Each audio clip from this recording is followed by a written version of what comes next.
On May 20th, 2026, the AMA, or the American Medical Association, released a consumer guide on how patients could use AI for health. There was no actual recommendation of a specific product, right? There was no ChatGPT, no Claude, no Gemini. Just use AI to supplement your doctor, not replace them. The obvious read or interpretation on that is that the AMA doesn't want to play favorites. That might be part of it. But the other one is the AMA is a body of licensed physicians, not a federal regulator. They do not have authority over those AI companies, which begs the question, who does? Is it the FDA? Is it the FTC? Is it the HHS? Is it your doctor? Is it the AI company itself? I set out to find the answer to this question in this video. Now, I build AI software for a living in healthcare, and I'm going to walk you through every candidate party that I mentioned and more in this tree, starting with you. So let's be honest first. Before AI even showed up, there were some things that you were responsible for. You've always been the one orchestrating your healthcare. You schedule appointments, you decide which doctors to see, which doctors to trust, and even how to judge what they say in your own context. That role has always been there, your orchestration role. AI did not create that role. But what AI changes is the territory, or what that role or orchestration actually involves. And this is because the other parties in this whole system are using AI for health reasons. They're trying to make their processes more efficient. And so how does them changing their processes affect you? Let's look at that. So the first branch is the federal regulatory agencies. Which agencies oversee AI and health, and what is each one actually responsible for? There are 4 candidates. The FDA's reach is defined by a 60-year-old statute. Section 201H of the Food, Drug, and Cosmetic Act defines a medical device by its intended use. 5 trigger verbs: diagnose, cure, mitigate, treat, prevent.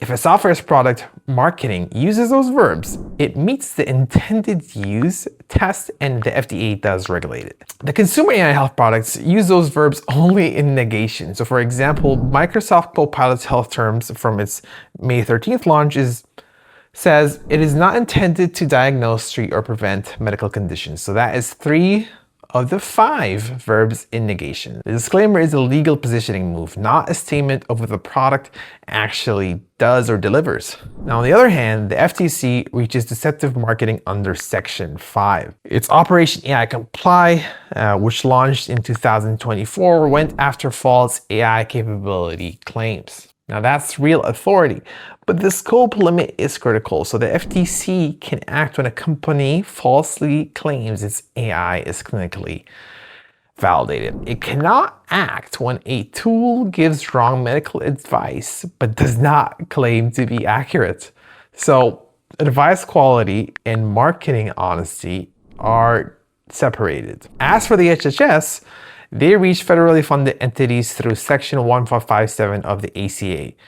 OCR, which is a subdivision, enforces HIPAA on covered entities. So consumer ChatGPT is not a covered entity. A patient who uploads their own lab results to ChatGPT has voluntarily stepped outside the HIPAA framework. So each agency reaches its own statutory lane. None of them reaches a consumer chatbot answering a health question for you at home. So the boundary isn't a policy gap, it is structural. Each agency's authority stops at a statutory edge. So federal agencies can reach the AI that you're using directly. What about the bodies that govern your doctor? We've got 2 flavors here. We've got the state medical boards, and they have statutory authority. And we've got the AMA and specialty boards, and they have professional authority, but no enforcement. So state boards can discipline a physician who relied negligently on an AI tool. They can sanction a physician who failed to disclose that AI played a role in their diagnosis, and they can sue AI companies for impersonating licensed physicians or practitioners. Pennsylvania filed exactly just that case on May 1st of this year, 2026, against Character Technologies, or Character AI. So it's extending a pre-AI doctrine that boards have used for decades against companies facilitating unlicensed medical practice. So that is real authority that state boards are exercising. The AMA, on the other hand, published the consumer infographic that you saw at the start. It's written 8 principles about AI, and it has created CPT codes for AI augmented services so that the insurance could use. It sent a letter to Congress in April 2026 for stronger safeguards on mental health chatbots. Every one of those mechanisms is real and they've affected us in some way, but every single one of those get operationalized or executed by somebody else. State boards, courts, Congress, CMS. The AMA has no enforcement authority. So state boards can discipline your doctor for negligent AI reliance, and they can sue an AI company when it pretends to be a doctor or a licensed practitioner. That's the Pennsylvania case. But the consumer AI that you use at home isn't impersonating a doctor. ChatGPT answers your questions without claiming to be a psychiatrist with a license number. That is outside state board reach. The AMA can publish guidance, but it has no mechanism to make any company comply. Boards regulate licensees and impersonators. The AMA has no enforcement at all. So that's professional bodies. But what about the actors who decide whether your AI touch treatment gets paid for? Of course, here I'm talking about insurance. So insurance play 2 roles in America, and they're all separated. The first role is that AI deployers. Insurers are using algorithms to make coverage decisions. The canonical use case is United Health NH Predict algorithm. And it was used to determine discharge dates for Medicare Advantage patients in skilled nursing facilities. A class action filed in 2023 and allowed to proceed in February 2025 alleges the algorithm produced systematically short recommendations with 90% of denials reversed on appeal. California passed SB 1112 effective January 2025, requiring licensed physician review of any AI-based coverage details. So AI is being used to deny you care, but some regulation, like from California, is closing in on that. The second role that insurers play is AI constraints. So insurers shape which clinical AI gets deployed in the first place by deciding what gets reimbursed. Now, when a code exists and gets paid, that AI gets used in clinics. When it doesn't, the AI doesn't get deployed at scale. So insurers also gatekeep which clinical AI gets used in practice. But both of those are inside the institutional system. AI denying your care or AI being deployed in your clinic. Neither touches the consumer AI tool that you're consulting at home. So we've walked 3 parties so far: the federal regulators, physician bodies, insurers. All 3 operate around the patient. They're the regulators, the credentials, and the financiers. But none of them touches you directly. Now let's look at the 3 parties that do touch the patient directly: the providers who treat you, the AI companies whose products you actually use, and the advocates raising the alarms on your behalf. So let's start with the healthcare providers. When your doctor or hospital is using AI, what are they responsible for? Well, when the provider is in the loop, 4 legal doctrines apply. Negligence is the standard of care. So once a physician recommends or relies on an AI tool, they accept responsibility for responding appropriately to its output. Informed consent, so failing to disclose that AI played a role in diagnosis is a distinct breach even if the diagnosis was correct. Enterprise liability, so a hospital owes a non-delegable duty to vet and credential the AI tools that it deploys. So the hospital has to check that it works, basically. And 4 is a vicarious liability. So the hospital inherits the physician AI-related negligence. AI implicated malpractice claims went up about 14% from 2022 to 2024. So every one of these doctrines requires a physician-patient relationship as the starting point. So when you act alone with a consumer AI tool home, the chain breaks. There is no physician in the loop. The standard of care doctrine has nothing to land on. So the chain only reattaches when an institution, like your clinic, builds the AI into an official patient-facing product. So like Hartford Healthcare's Patient GPT. Outside of that, the accountability gap opens. So providers can reach AI in the clinic. So that's providers. What about the actors making the AI themselves? The companies. All 4 major consumer AI companies ship dedicated consumer health products in 2026. We got ChatGPT Health on January 7th, Claude Personal Health on January 11th, Microsoft Copilot Health on May 13th, and Google Health Coach also on May 19th. Each one of those uses your medical records. Each one gives personalized health information about the specific conditions and data, and each one carries a disclaimer that positions it outside FDA's intended use test. The Copilot's terms, for example, from May 13th, say it is not intended to diagnose, treat, or prevent medical conditions. We went over this previously. And that is 3 of the 5 device verbs. In negation, in a product that connects to your electronic health records. And here's the part that actually gets me. These same companies also ship fully compliant clinician products, like OpenAI has ChatGPT for clinicians with peer-reviewed validation and HIPAA Business Association agreement. Anthropic has Claude for healthcare with a human-in-the-loop requirement for high-risk use cases. Microsoft has Copilot Studio with fully HIPAA-compliant documentation. So they have the engineering capability built, they have done the validation, they have signed the legal agreements, they just choose to not do that on the consumer side. That's because the consumer market doesn't require it. So what AI companies are enforceably responsible for on the consumer side is what the FDA's intended use case catches. The disclaimer is positioned for those companies to stay outside that intended use case. The consumer health AI market is self-regulated. The only enforcement mechanism is whatever the company decides to enforce on itself. AI companies regulate themselves and don't do the same validation that they do for consumers, that they do for clinicians. So who's left to make noise? So patient advocacy groups and accountability media have been very active on this. The Consumer Federation of America led a coalition of 22 organizations filing complaints with the FTC, all 50 state AGs, and all 50 state mental health licensing boards in June 2025, targeting AI tools impersonating therapists. Common Sense Media and Stanford published an assessment calling consumer AI chatbots fundamentally unsafe for teen mental health support in November 2025. Stat News has been running investigations into AI coverage denials. Reuters exposed Meta's content risk standards.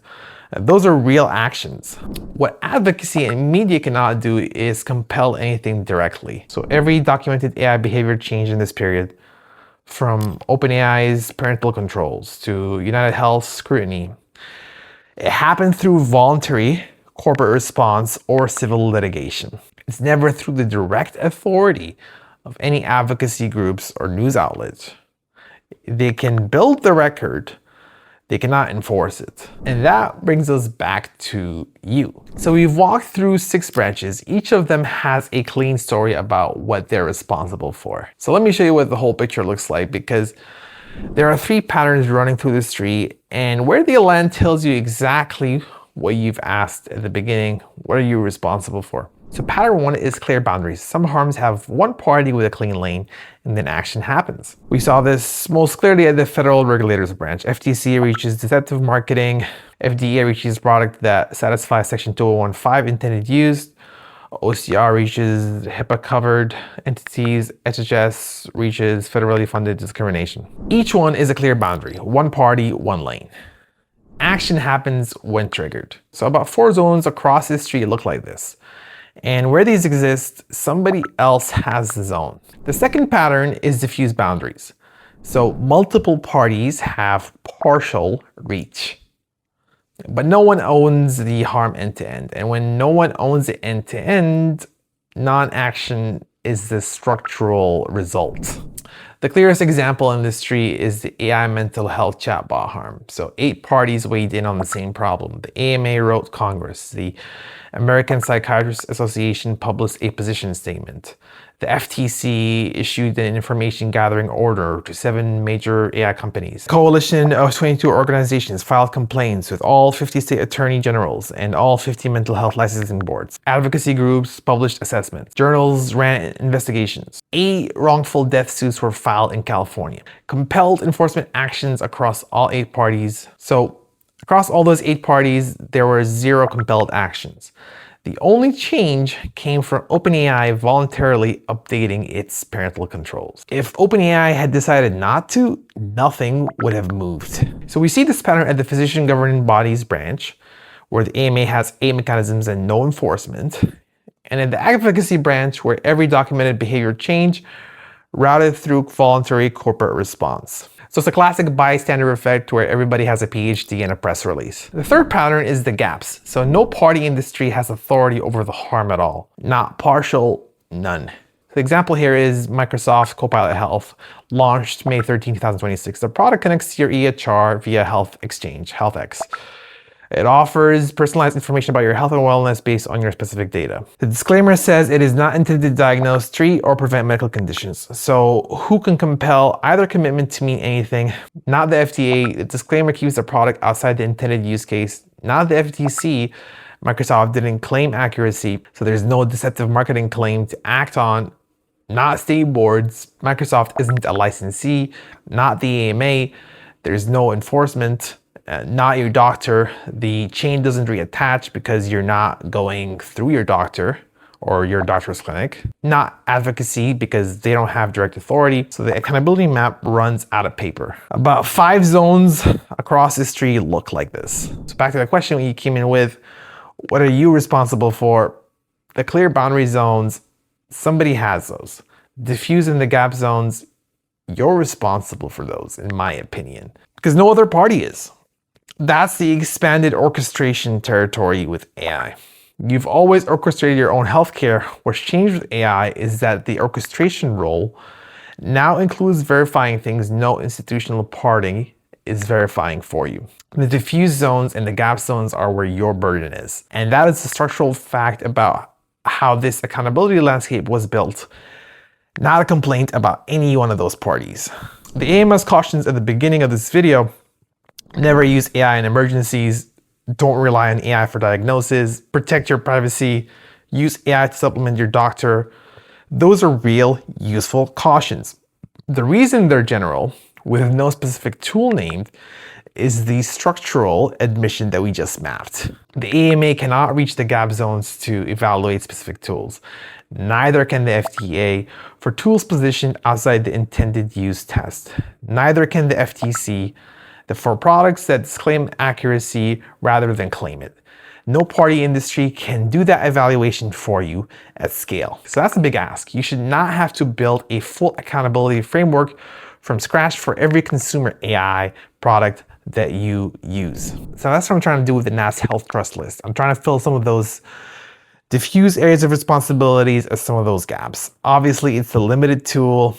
It's outside the jurisdictions like we talked about, and it's, not per patient, so you can't really trust it for your own specific context, right? That's really important. It's just me doing some of the work, and it's definitely not the full answer. If that's something that you think might be valuable to you, I'm gonna leave a link in the description and comment. But if you want to know how to run validations yourself, I made a separate video about that with a bunch of products that you probably already know ranked from F to S. So the link for that is right here.